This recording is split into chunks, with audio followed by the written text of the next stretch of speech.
Mesdames et messieurs les chefs de service, Monseigneur Jean-Paul Vesco, évêque d'Oran, qui nous fait l'amitié de participer à cette cérémonie étant de passage à Alger, chers collègues, mes chers compatriotes, mes chers amis, Monsieur l'ambassadeur d'Afrique du Sud, Mr. Ambassador and dear colleague, it's a pleasure for me to welcome you during this ceremony. La France est aujourd'hui de nouveau en deuil. Notre pays a vécu vendredi 13 novembre au soir une nuit dramatique d'horreur et de terreur. Le terrorisme a frappé notre capitale avec une violence sans précédent. Quelques mois seulement après les attaques terroristes des 7, 8 et 9 janvier. Une série de 7 attaques terroristes a frappé Paris et la Seine-Saint-Denis, au Stade de France, au théâtre du Bataclan, et aux terrasses de plusieurs bars et restaurants des 10e et 11e arrondissements de Paris, symbole du vivre ensemble et de la diversité culturelle et sociale de notre pays. Le bilan, très lourd, s'élève au moins à 129 victimes et 352 blessés de très nombreuses nationalités. Nous n'avons pas encore la liste, mais nous savons qu'il y a des Algériens, des Tunisiens, des Roumains, des gens du monde entier. Des dizaines d'entre eux sont encore entre la vie et la mort, et je m'incline devant leur mémoire et la douleur de leurs proches. Je pense aussi aux familles endeuillées et meurtries, et à ceux ici, je le sais, qui ont été affectés directement par ce drame.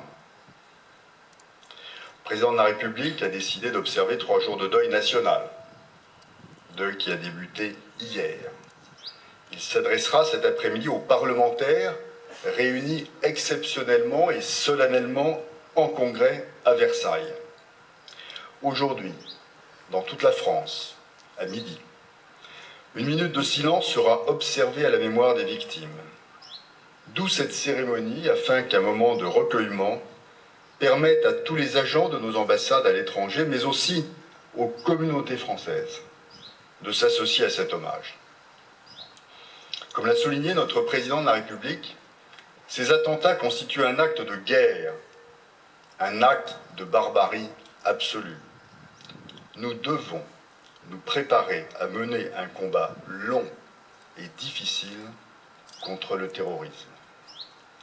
Face à une telle situation, des mesures exceptionnelles ont été décidées par notre gouvernement au niveau national. L'état d'urgence a été décrété sur l'ensemble du territoire. Des contrôles systématiques aux points d'entrée routiers, ferroviaires, maritimes et aéroportuaires sur le territoire national ont été immédiatement instaurés, sans interruption toutefois, du fonctionnement des aéroports et des liaisons aériennes.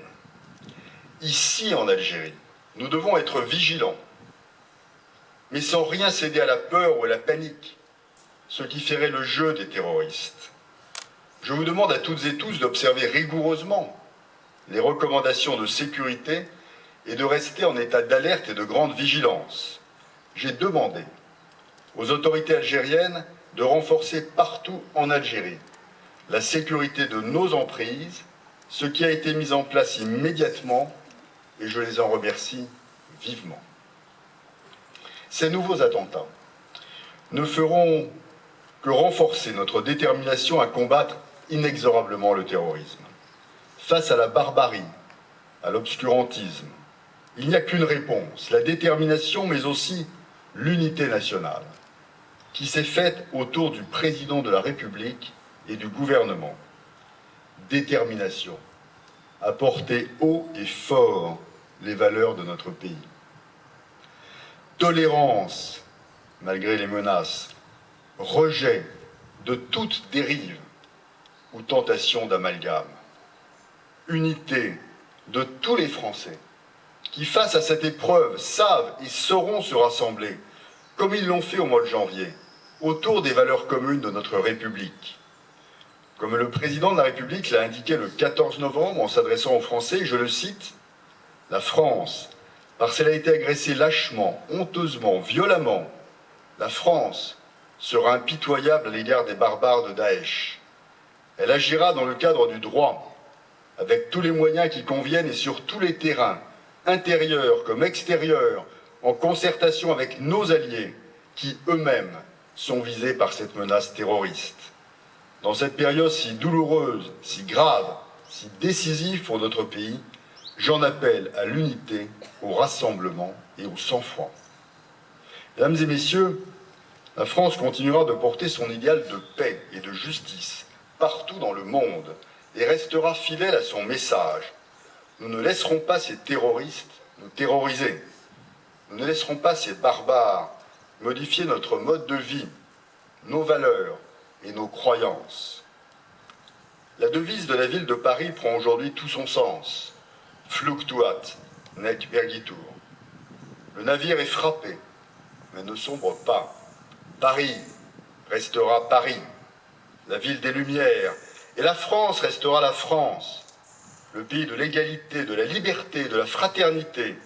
La France est blessée, mais elle se relèvera toujours et rien ne pourra l'atteindre, même si nous sommes aujourd'hui accablés par les images que nous avons vues, effondrés par ces drames humains et bouleversés par ces destins individuels brisés, ces vies arrachées, cette détresse des familles endeuillées.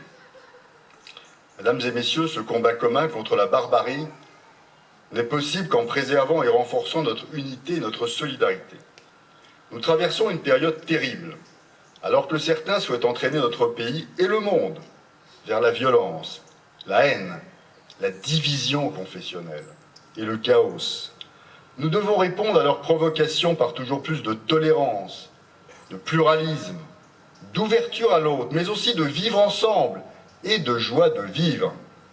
C'est tout le sens de ce moment de recueillement, car il est en effet important que nous restions solidaires et soudés pour faire face ensemble à cette barbarie. Ce rassemblement ne concerne pas que le peuple français. En effet, comme l'a dit le président de la République, ce que nous défendons, c'est notre patrie, mais c'est bien plus que cela. Ce sont les valeurs d'humanité.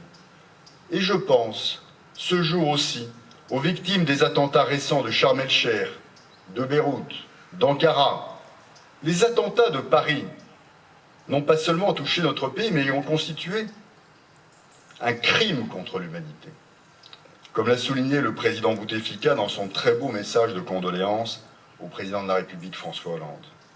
Et pour mener ce combat contre le terrorisme, nous aurons donc besoin de l'aide de nos alliés et de nos amis. Comme en janvier dernier, le monde a spontanément témoigné de sa solidarité partout. Les manifestations populaires sont venues nous soutenir dans cette terrible épreuve. Partout, le monde s'est senti agressé, violé par ces attaques contre notre pays, symbole de tant de valeurs partagées.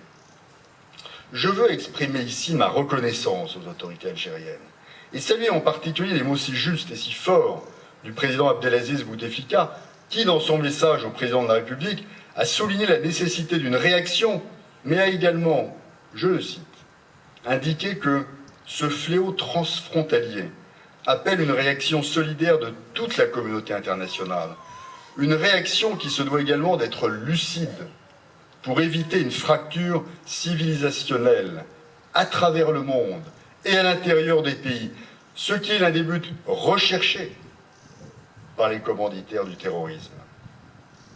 Oui, nous devons, mesdames et messieurs, dans notre réponse nationale et collective, nous inspirer de ce message de sagesse.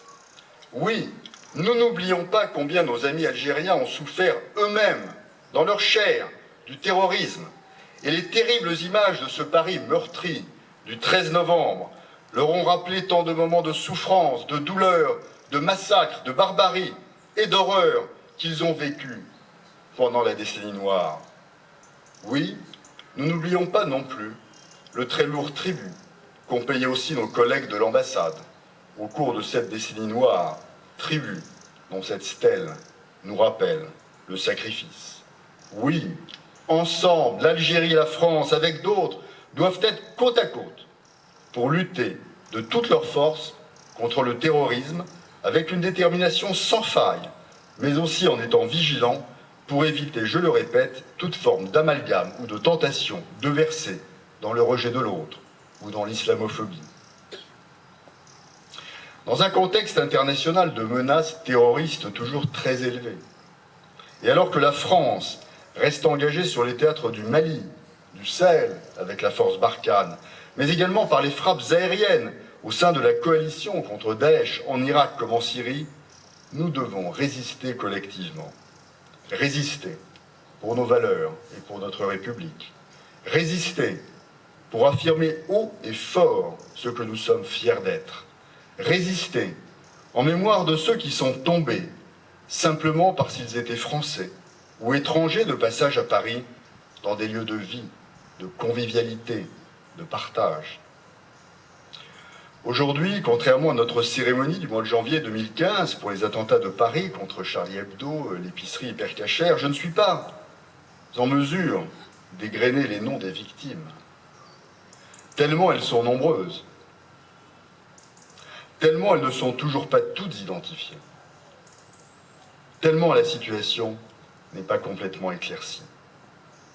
Mais aujourd'hui, tous ensemble, en nous unissant, en nous serrant les coudes, en ayant à l'esprit les valeurs que porte notre République et en étant fiers d'être français, méditons le terrible sacrifice de toutes les victimes des attentats de Paris.